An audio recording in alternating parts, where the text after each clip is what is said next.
The grass may not always be greener, but that fence you're looking over could use some work. I'm attorney Jill Ruane, and in today's class in 2-Minute Law School, we are talking about who is responsible for the fence. The answer depends on a few factors, including state laws, local ordinances, and agreements between neighbors. General rule here is shared responsibility.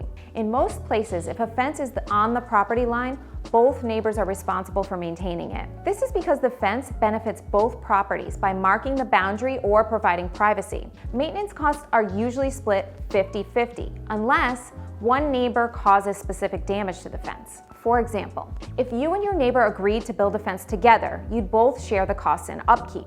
But if your neighbor's tree falls on the fence, they're usually responsible for fixing it. Agreements and exceptions. If you and your neighbor agree in writing that one of you will handle all the maintenance, that agreement controls. Local rules. Some cities or homeowner associations have specific rules about fences. For example, in some places, the person who puts up the fence may have to maintain it unless it's on the property line. Imagine you and your neighbor both use a fence to keep your pets in. The fence starts falling apart, but neither of you wants to pay for repairs. In most states, you'd both be expected to share that cost.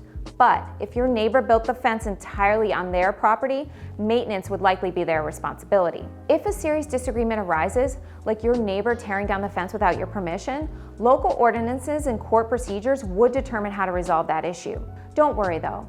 We'll build up on your property law knowledge in a future lesson. Class dismissed. But first, if you wish you went to law school or just want to be smarter and win that next argument with your friends, be sure to hit that subscribe button and ring that bell so you can get new classes when they drop.